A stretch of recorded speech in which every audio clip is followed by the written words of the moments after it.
Hey everyone! So this one's a little bit unusual because I don't usually talk about stuff like this, but I'm going to talk about the Watcher thing.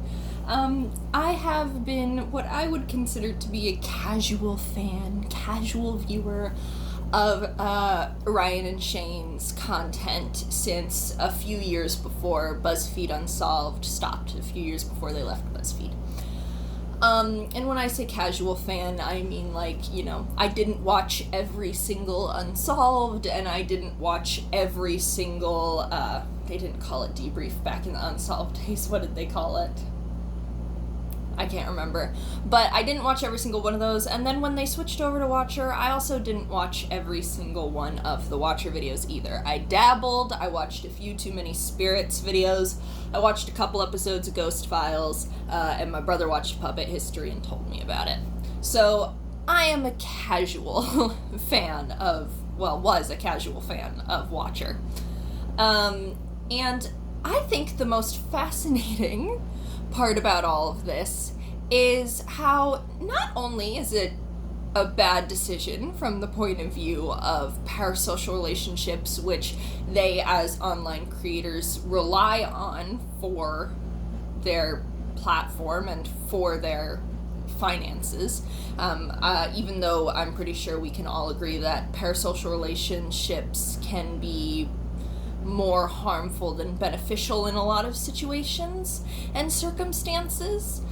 Nonetheless, even though they can harm internet creators, they also rely on them. So, terrible idea to do something that will severely damage the parasocial relationship aspect of your career because you rely on that. Especially when you are trying to leverage that parasocial relationship into making sure people subscribe to your new streaming service. You're relying on the parasocial relationship for that, so that's a very weird thing to do, to use very alienating language in their video. Like, the language of anybody and everybody can afford it is quite alienating to a significant amount of their viewer base. Many people have already talked about this, but it shows a fundamental misunderstanding and lack of comprehension of the audience that they have built up over their careers.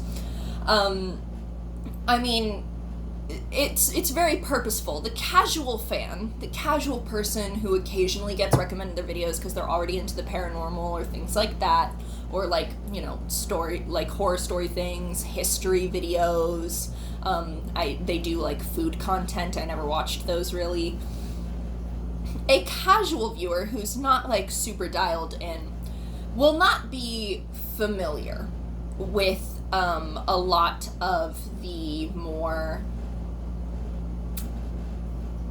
opinionated statements made by some of the people in Watcher, particularly Shane.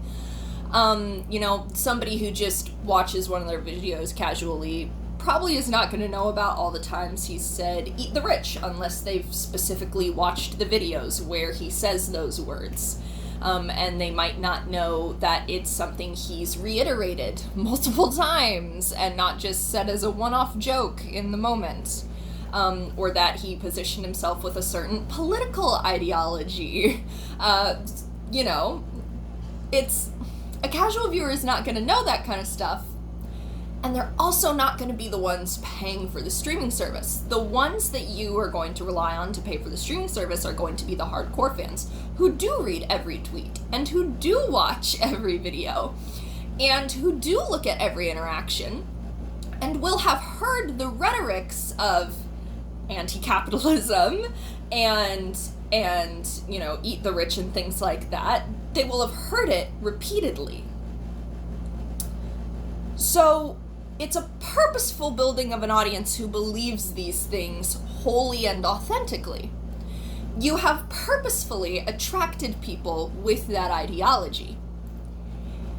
It shows a complete ignorance of what that actually means to then expect them to pay for the streaming service. You've specifically built an audience of young, broke, anti-capitalist left-leaning people, most of whom are extremely vocal about fatigue with how many subscription services are currently being put out, how it's recreated cable. We're in a cost of living crisis, and a lot of people within that realm are very invested in examining the cost of living crisis, how it affects all areas of people's lives, right? There's a lot of empathy that goes around within a lot of these spaces for maybe I can afford it, but not everyone can sort of deal. So they are the worst possible audience that you could market a brand new streaming service to, especially one that is $6 a month for what is likely going to be 4 videos a month, so more than $1 per video for this person, with multiple months that will likely not have any content, because I don't know about you guys, I did subscribe to Watcher when they first made the channel, and I practically never saw anything in my subscription box. Now, I know YouTube is a bit notorious for not showing people videos of people that they've subscribed to, but I've actually never had that problem, and I'm not subscribed to a super small amount of channels. I'm just not subscribed to 100. I practically never saw them in my subscription box, ever. And anytime I would go to the channel, it seemed like, hi baby, it seemed like there was a stagnation in uploading quite often. They're not great at, and that's not a bad thing. It's not a bad thing to upload infrequently, especially when you're doing large videos like they are that are extremely produced and edited. I sort of compare Ghost Files versus BuzzFeed Unsolved in my head is a little bit I don't know if anyone watched that video. Well, a few people who are watching this probably watched that video, Psych, the Greatest Sherlock Holmes Adaptation. That video essay. In my mind, BuzzFeed Unsolved is kind of the Psych, and Ghost Files is a bit the BBC Sherlock. Extremely edited, extremely produced, very much wants to make a show out of look how expensive it is, look how much money we're spending on it, and kind of hinging on a interesting character dynamic, hinging on an interesting dynamic between two people that isn't given as much focus as it really should be, considering what the content actually is, because more focus is put into showing you how much money they've been spending and how expensive it is.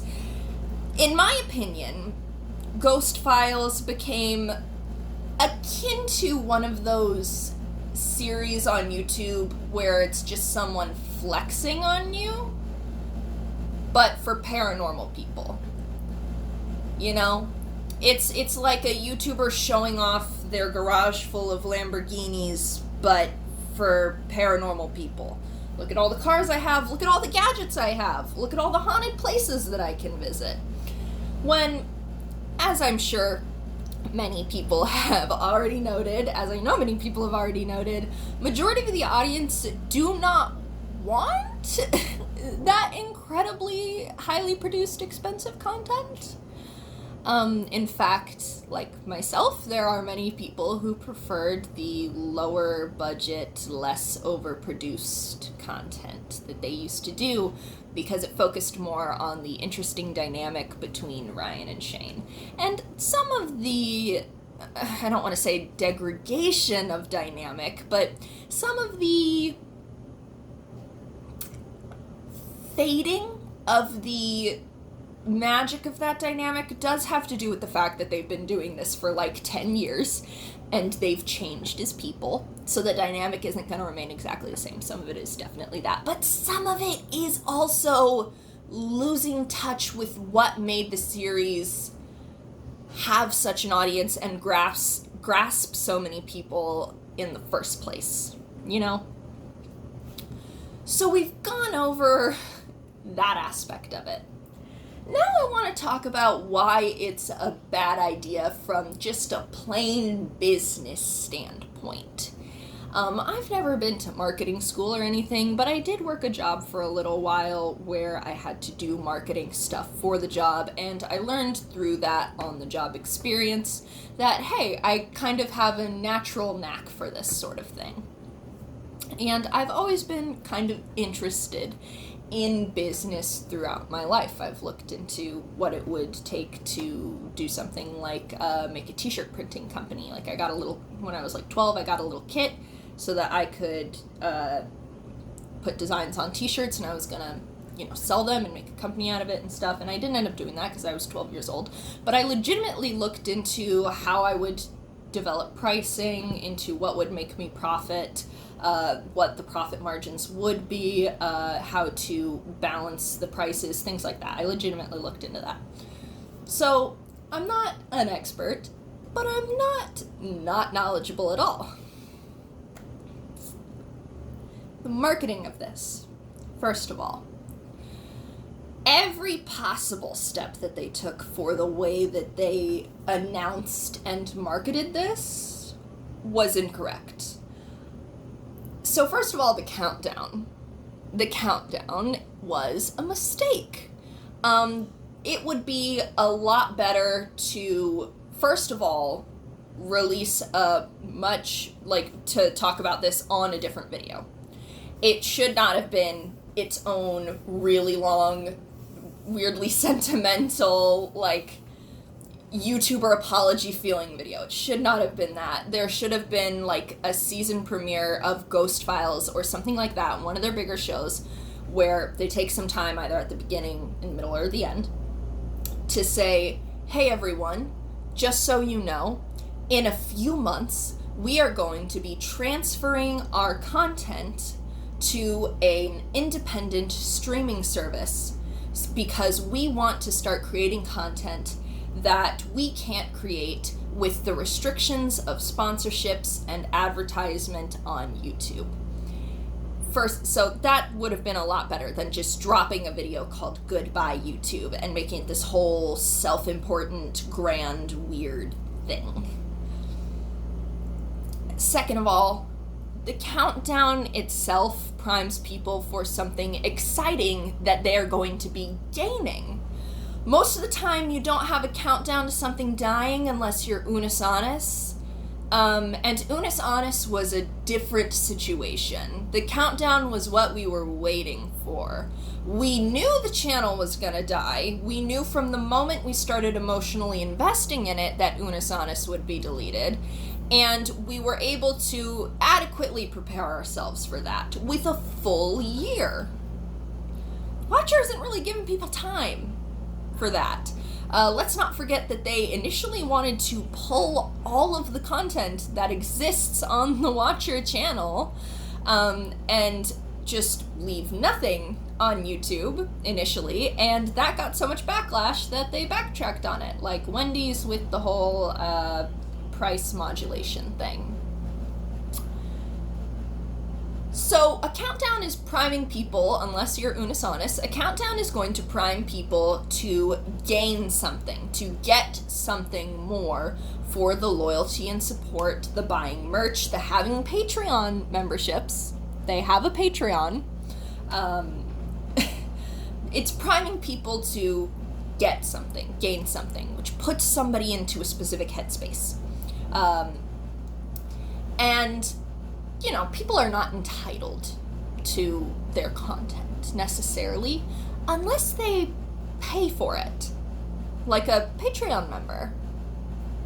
Like a Patreon member who, from what I've heard, they are no longer going to, from what I've heard, the Patreon membership of Watcher is lackluster at best, with barely any benefits at all, and most people saying that they only subscribe to the Patreon to financially support the boys because they do not get very much in return whatsoever. They get a little bit, but not $100 a month worth, which is the highest tier of their Patreon. The lowest is $5.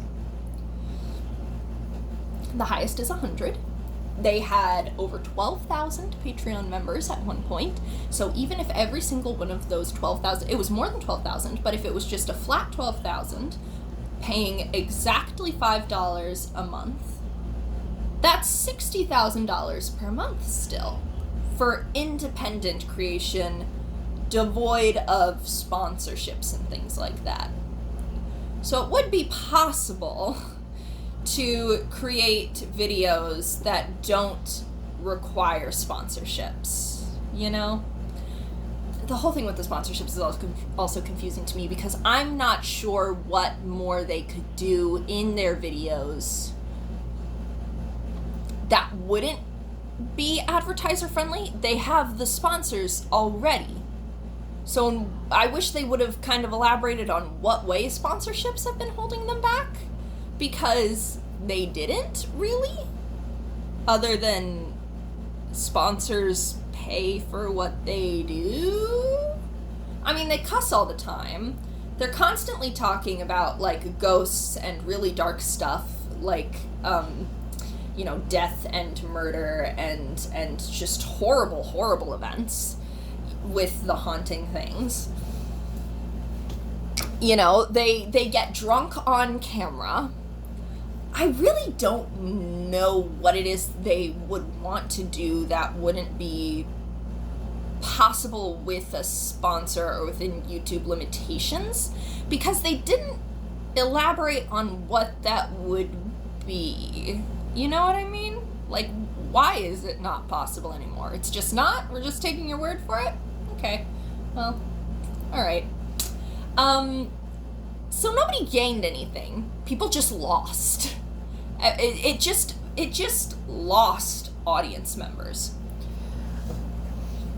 So let's get a little bit more into the nitty-gritty of how much they've reduced their audience, whom they are now solely relying on for financing their projects. So, way number one that they've reduced their audience. As far as I'm aware, the streaming service that they have up, it is hosted by Vimeo. It's not like they're not renting their own servers and things like that. They're not technically creating their own streaming service. It's hosted by Vimeo. Dropout TV does the same thing, except they're transparent about it.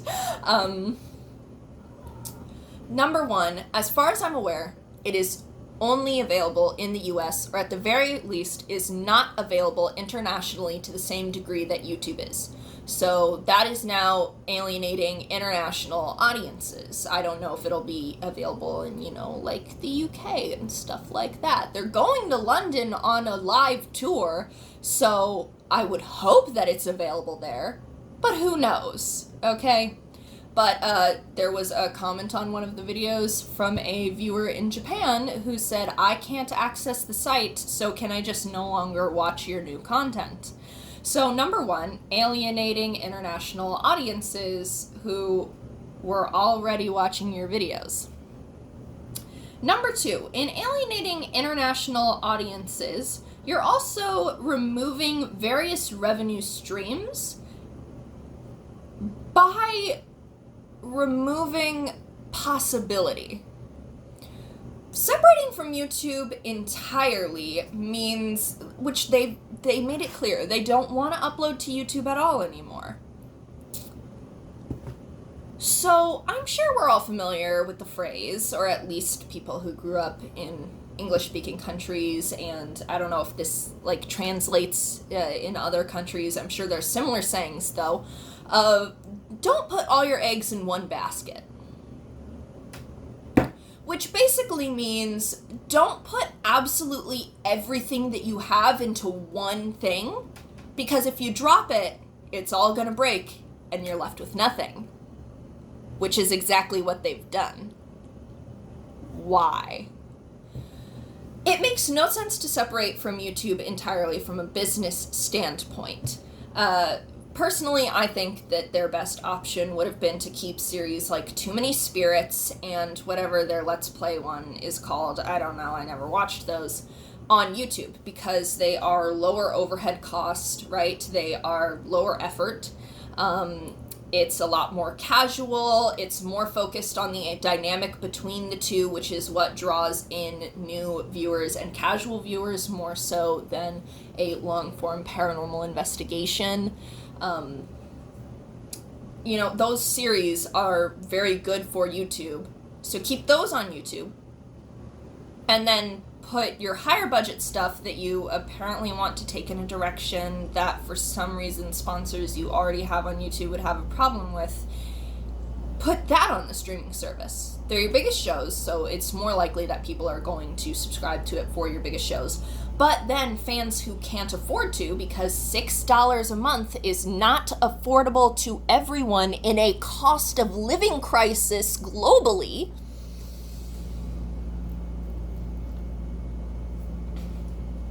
you'll still have content for viewers who cannot afford the streaming service. And they'll still be able to watch you, which will still make you money. Maybe AdSense is not the biggest moneymaker. Maybe sponsorships are not the primary way that you want to finance what you're doing. Maybe Patreon is not a viable option for some unknown reason, apparently. Maybe all of that is true. You don't want any money coming from these avenues? You don't want anything from them? Even if you only make like $5 from uploading continuing to upload Too Many Spirits to YouTube, that's still $5 extra, which you can then recycle into your more expensive shows. You can take sponsorships for videos specifically made for YouTube, and then because you would put your lower overhead cost videos on YouTube that don't cost nearly as much to produce, put those on YouTube, take the money from the sponsorships that you put on those videos, and recycle them into the Watcher streaming service. And then you have multiple avenues of revenue. Why is that not good enough? Why is that not a considered option? It'd literally make everyone, well, not everyone happy, because some people will still be like, I wish I could still watch Ghostbot. But, or even like, here's an idea I had. You could put outtake, blooper, and behind-the-scenes videos on YouTube, and then have a thing in them about, like, if you want to watch the full version of what we were creating in this video, go subscribe to Watcher, and, $6 a month, blah, blah, blah. And then it's like, oh, okay, that's cool. That's a good advertisement for it. People get to see the behind the scenes, see the dynamics in the cast and the crew, get to get little hints of the interesting things that happen, get an appreciation for what goes into the production of the show, getting an appreciation for what, excuse me, sir, stop doing that. What goes into the production of the show, people seeing that would motivate them more to pay for a streaming service. That's just a simple fact. People are more likely to want to pay more amounts of money for something when they know the effort that has gone into it, because it creates a higher amount of empathy for the people creating it and more respect for the effort that's put into it. But they don't want to upload anything to YouTube anymore.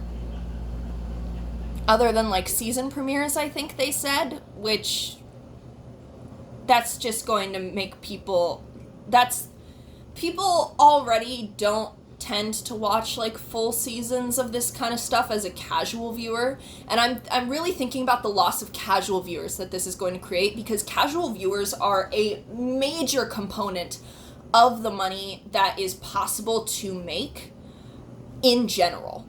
A casual consumer of something is maybe not going to be the most dedicated to whatever branding it is, but if you have 500 casual consumers all spending their money just because they happen to come across your thing and think, oh, nice, that's worth a significant amount of money.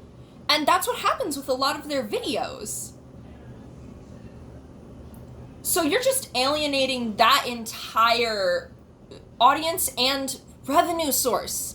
Like, that's what really, really gets me. Because even putting aside the moral and parasocial situation here, which is dire, the financial incompetence is genuinely staggering.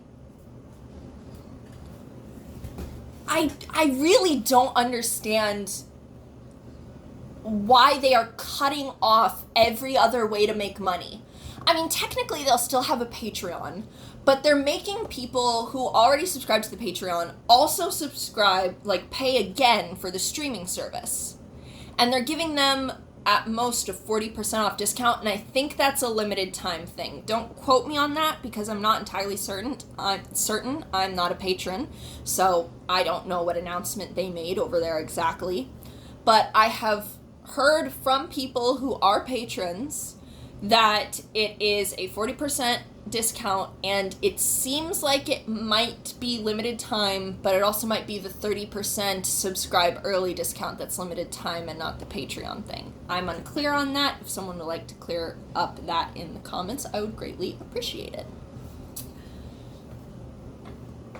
So the Patreon will remain up, but it will not transfer over to membership for the streaming service. So you'll have to pay for the Patreon and the streaming service, which some people are already barely making ends meet and subscribe to the Patreon because they really, really want to support them.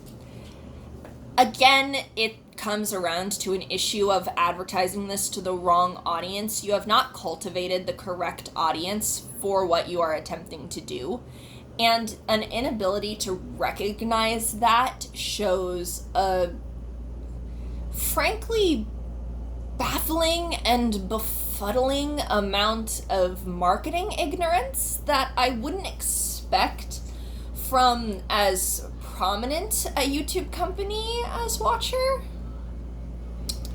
They have 25 employees as of hiring the Worth It guys to be on the... I haven't really talked about the personalities behind this too much other than in a vague they sense. And quite frankly, that's because that is the least interesting part of this to me, to be quite frank. I mean, there's stuff I could go into. I already went a little bit into how Shane specifically portrays this anti-capitalist, very left-leaning persona, and so it cultivated an audience that tends to lean that way, who are going to be naturally and inherently opposed to something like a streaming service like this, especially in a cost of living crisis. But also,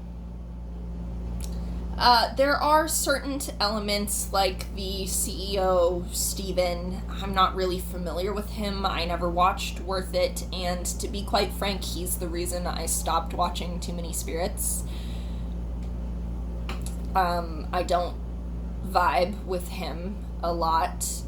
I didn't understand the bit he was doing most of the time. His primary thing in Too Many Spirits seemed to be being jealous of the actual mixologist and being extremely aggressive with the mixologist and Shane and Ryan while making the drinks in a weird way, and not aggressive in like a kind of way, but aggressive in like a oh okay kind of way, and I don't enjoy that very much.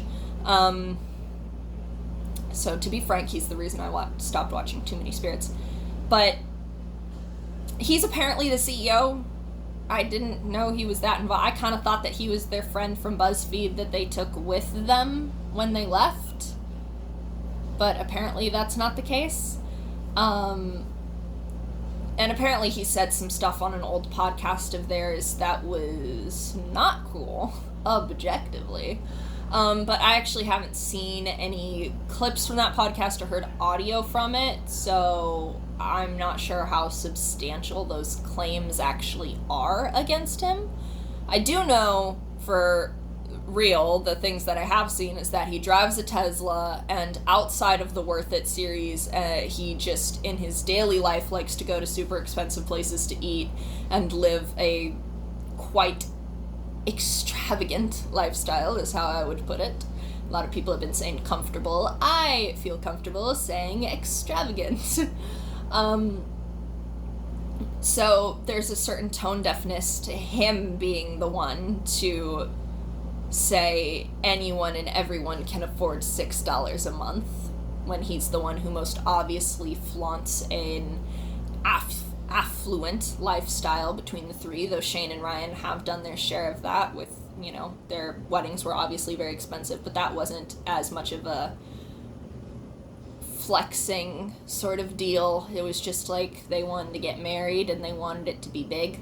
But, it's quite obvious that they all live very comfortable and somewhat extravagant LA lifestyles. So it kind of has the same tone deafness as that whole thing where, who was it? Was it Oprah and The Rock, I think it was, who were asking other Hawaii residents to donate to their Lahaina Fires charity and not doing a lot themselves? It's not the same thing because there's no tragedy in this case. But it's that similar vibe of, you're rich, we're not. What is going on here? And they're rich off of sponsorships. They're rich off of sponsorships and ad revenue and merch sales and casual viewers bolstering the numbers on their videos and casual viewers happening to find them and turning into fans. So that's number 3. You're not going to have the opportunity to naturally grow your fan base anymore with a specific streaming service that doesn't have discoverability to it. It's going to not only alienate casual viewer bases, but it's also going to make it so that casual viewers cannot become dedicated viewers in the same way. Do you know why Dropout still works? Because they post full episodes of stuff to YouTube still, and they frequently post shorts, and, they respect where they came from,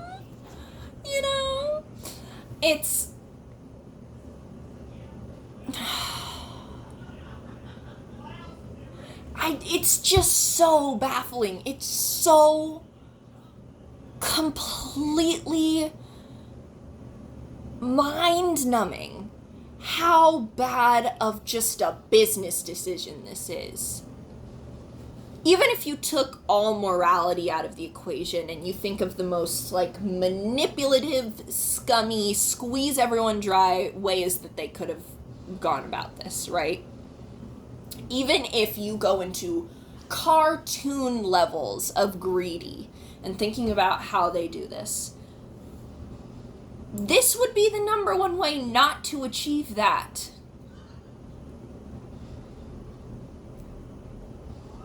Obviously, they're not cartoon levels of greedy evil. Because if they were, they would have made a smarter decision than this.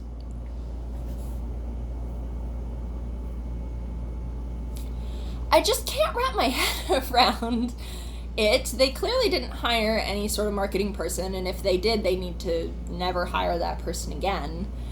I have heard, I haven't seen for myself, but I've seen people talking about they actually don't have any kind of financial department listed among their employees. I'm not sure where people are finding that information, so I'm not sure how substantial it is, but I have heard that, and if that was true, I wouldn't be surprised, because someone would have been like, we can't do this.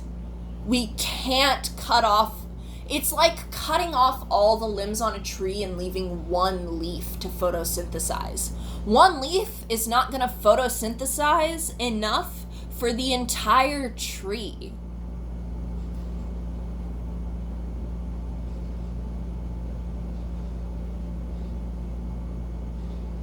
And the attitude of the whole video. This is getting petty. We're getting into sort of petty territory, but the attitude and air about that whole video was very, very strange.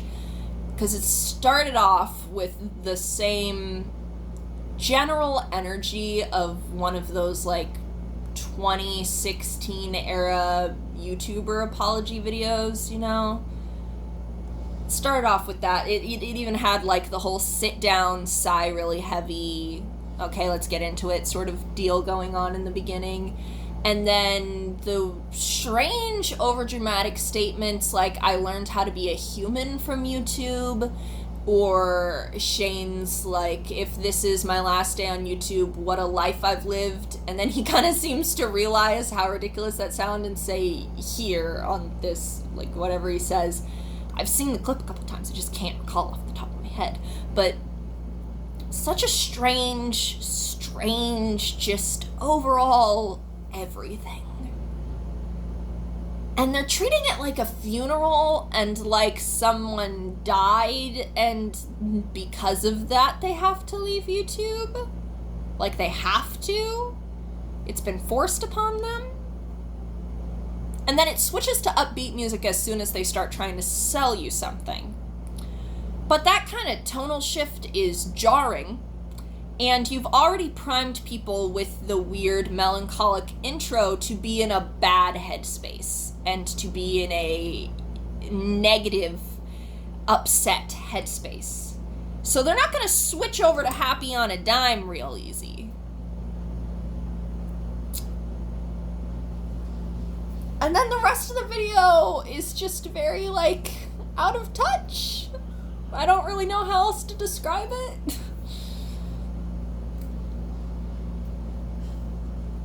It's just so weird. It's such a strange decision. It's weird timing for the decision as well. I don't know why the timing of it, because 4.5 years is not first of all, like, for something like this, you should have waited for just 5 years. This should have been like a 5-year anniversary sort of thing, I think.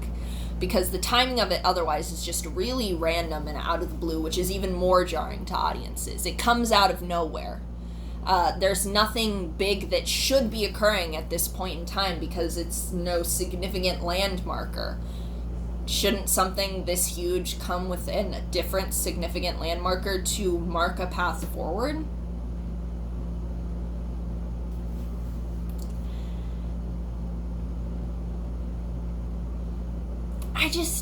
The timing is so weird.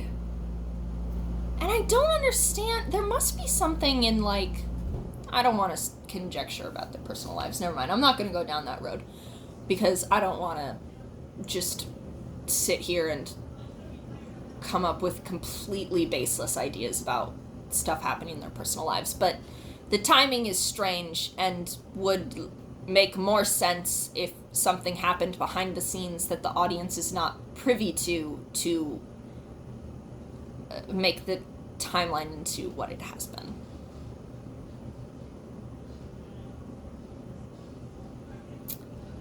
I don't know if I can fully say that I think this was pure greed, because on a certain level I understand wanting to be an independent creator. I understand that. I don't get paid for any of the stuff I do. I write fan fiction, and I make these YouTube videos, and I post makeup stuff, and I don't get paid for any of that. I'm not big enough to get paid for any of that kind of stuff. I'm just doing it for free. And that provides me a level of independence, even though I'm beholden to specific rules and guidelines of platforms that they cannot have at the level that they're at. They also have more creative opportunities than I do because they are able to attract the attention of sponsors who will give them money to do stuff that I do not have the money to do personally, you know? Like, I remember back in the day when full face of blank brand videos were popular and people would go out and buy all new products, including ones they already owned, to have a shopping section of the video, and then they would do a full face of a specific makeup brand. I can't do that. I don't have the budget for that. If I had a sponsor, then I would have the budget for that, and I would be able to make one of those kinds of videos, which I would really like to be able to make because I think that they're really interesting, and I like being able to see a full spectrum look at a makeup brand like that. Or I would love to do a video that's like a travel thing. I would love to do a travel thing sort of video where I, go to New Zealand because I absolutely love Tolkien and his works. And I would love to be able to visit Hobbiton or, like, go over to Britain and maybe try to see if I could visit like Tolkien's house or something like that and do videos on it. That would be really amazing, but I can't do that because I don't have the budget as an individual, and I don't have the capability of getting a sponsorship or anything like that. And I don't want to ask people for money because most of the people who watch this channel are my friends. And my friends are as strapped for cash as I am. We are not independently wealthy people. So on some level, they do have more restrictions, but on some level, they also have more freedom. So it's a mixed bag, and I understand wanting to be more independent than they are while maintaining the level of production expense that they do. I'm not necessarily going to say quality because, as I have already stated, I actually believe that Ghost Files suffers from the overproduction and over-editing of it.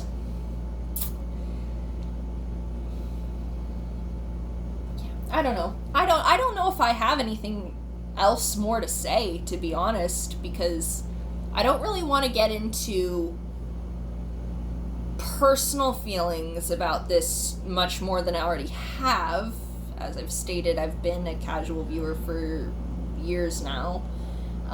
So I do have a level of personal connection to this that made it somewhat disappointing, but I also have personal disappointments with Watcher that made me not the biggest fan of it. So I have personal conflicts involved with this, but even just from an objective standpoint, nothing about it makes any sense. You're cutting off your other ways to make money, which you could take money from these other sources that are guaranteed to give you more than the streaming. They're guaranteed to give you more than streaming because they'll reach a wider audience. You have more possibilities for how to make money from them. And you're going to get more people who go from casual to dedicated viewers. So objectively, you can make more money not with the streaming service or by pairing the streaming service with a continued YouTube presence. So it doesn't make sense from that objective standpoint. It doesn't make sense from an objective standpoint of viewing the parasocial relationship with the audience divorced from the context of a parasocial relationship that one may hold personally. If you knew nothing, and I've watched a few videos from people who know nothing about Watcher, who are still like, this doesn't make sense with the audience that you have clearly cultivated. Like, it's very obvious that your audience would not enjoy this. Because most of them are, I've seen a lot of people throwing around the phrasings broke college students and broke high school students, which, yes, they have purposefully appealed to a younger audience of people who tend to not have a lot financially in many ways. And again, that is purposeful because of their rhetorics against capitalism. Whether you agree with that standpoint or not, you can certainly agree that they have perpetuated that and attracted an audience who shares those ideals. And then did the exact opposite of the audience that they purposefully cultivated. That's a simple not knowing your audience. That's a simple misunderstanding the type of people you have been marketing yourself towards and trying to cater towards. And you need those people because now you want those people to fund everything that you're doing. You want your viewers to fund every single thing that you're creating from here on out. No other revenue sources. None of them. Just viewers. And the continuous claim of we want the content to be higher quality and bigger budget and better for you, the viewers, also shows the disconnect from the audience that they have purposefully cultivated. Because the viewers don't care about that. Droves and droves of them are commenting about how we don't want higher production value. We want you guys. We want your dynamic. We want your jokes. We want your improv moments, you know? BuzzFeed Unsolved didn't get popular because of the real nice editing. It got popular because of, hey there demons, it's me, ya boy. I'm dancing on your bridge, goat man. Don't try it, demon. I've connected the 2 dots. You didn't connect anything. I've connected them. It got popular because of that stuff, which is just off the cuff improv, doesn't require any kind of pre-production or, planning or anything like that. Just 2 dudes talking with each other, and they're both funny. And that's what the majority of the audience wants. So you're not creating this content or making it this certain level of budgeting for the audience. You're doing it for yourself, and that's valid. Create art for yourself. Create the art that you want to see in the world, okay? That is something that I have learned over the course of my life, writing stories and writing fan fictions and stuff, okay? You create what you want, and it's gonna make you way happier than if you just try to create stuff to appeal to audiences en masse. But I don't get paid for that. It's not my job. It's a hobby that I do for free. Not only that, I don't pay other people for that. I don't run a company where I am beholden to employees. So I can write whatever fan fictions that I want, okay? I can write my 50th fan fiction about whatever character I'm obsessed with this week being turned into a vampire and struggling with the morality of it, okay? I can do that, and the only person who has any bearing of if people don't like it or if people disagree with it is me, because there's no financial aspect to it whatsoever. So this is a different situation because they own a company with employees and they are having people pay them to see the content. So at a certain level, even though this is sad, most creatives have had to make sacrifices or allowances or do things that they didn't necessarily want to do with their art in order to finance it. Even the biggest directors in the world, right? Even the biggest budgeted movies in the world have had creatives on their team who made a sacrifice that they were upset about for the sake of being beholden to someone or something. It's extremely common.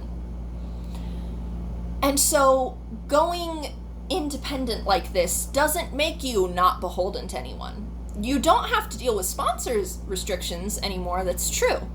But you are now putting yourself in a position where audience approval means far more to the success of your company that employs 25 people than ever before. Now the audience is your sole source of revenue. And you could argue that an audience was the sole source of revenue before with merch sales and AdSense and sponsorships and things like that, sure. But again, there were casual viewers involved in the prior equation. And with them being as big as they were and having a loyal fan base, it was pretty much guaranteed that their videos would get pushed out to people who did not know them or only watched them casually, so they would get a bolstering in their numbers from that. They're not going to get any bolstering in their numbers from this streaming service because it is not on a platform where it is discoverable to people who do not know them or are only vaguely familiar with them. So they are beholden and have a responsibility to their most hardcore fans.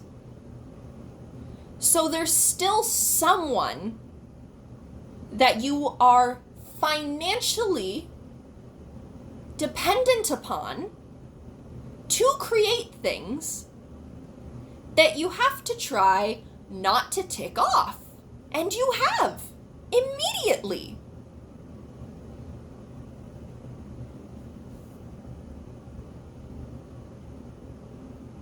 If you truly want to make television quality content, you are inevitably going to have someone give you money for that. And that is inherently going to impose some form of restriction or responsibility on you. They were kind of thinking of this like the money was just gonna appear out of thin air. And they talk in their video about like being proud of the community that they fostered, which, disgusting, quite frankly, to talk about being so proud of the community you fostered and say, it's so wonderful when someone comes up to us on the street and says, I watched your guys' video in a really hard time. In the same video where you're talking about putting all your content behind a paywall, so someone who's going through a really hard time, most likely financially, is not going to be able to access it anymore to help them get through that time. There's something really, really gross about that.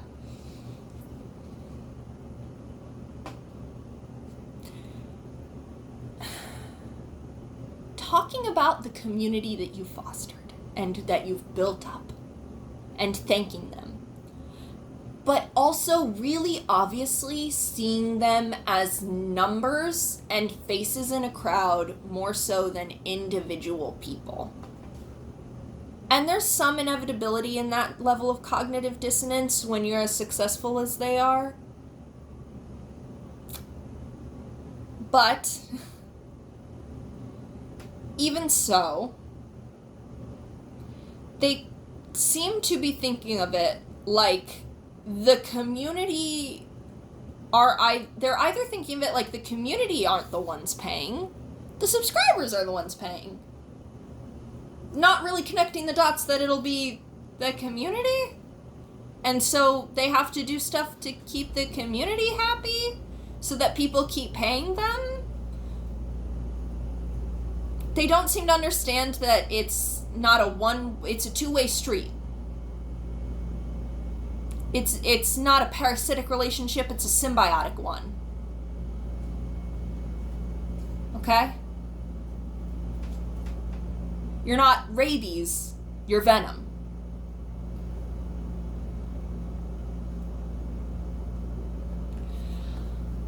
I just don't understand. I just don't understand. I don't get it. I don't get the mentality behind any of this. And I don't know that they do either. I don't know that they really thought this through. Based on audience reception, lack of response, they obviously didn't anticipate this being the audience reception, which means no one was drawing up a worst case scenario. And you always want to do that when it's like a company making a marketing. You always want to have a worst case scenario possibility locked in. For everything in life, quite frankly, but that could be the anxiety talking.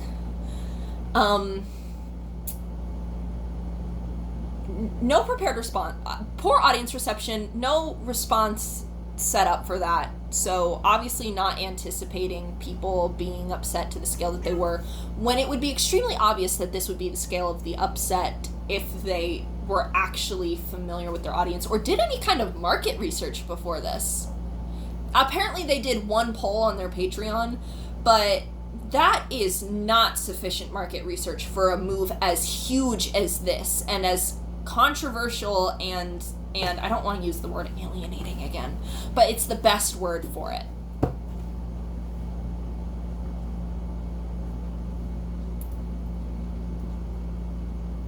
I have a feeling they'll probably cancel those live shows. I think that would be the smart thing to do, quite frankly, because even though some people might be even more upset by the inability to confront them face to face, I do think for their personal safety, they should remove the ability for people to confront them face to face. Because something like this, where a deep parasocial relationship over 10 years was fostered with some people, and, some people, that's all they have, I think it's very possible that they could end up in a situation where there is a physical altercation. But I don't know how they could possibly respond to this in a way that doesn't make them look even worse. Because the amount of silence already past the point of no return. Far past the point of no return at this point. No hope whatsoever. So anything they say after this is just going to make things worse. If they backtrack and backpedal, then people are just going to have lost trust in them and not want to support them anymore anyway. And they possibly have investors that they have a responsibility towards, maybe. I mean, they've clearly already set things up with Vimeo, so they'll probably get into some trouble with them if they try to backpedal now. So there's no way they're going to backpedal on this. They've already said that they're going to leave old content up on YouTube when originally they wanted to take it all off of YouTube, so that's kind of something. But I don't really see a way forward for them that doesn't result in a crash and burn, or at the very least severe downgrade and scale back, which they should have just done in the first place. For the first place, quite frankly.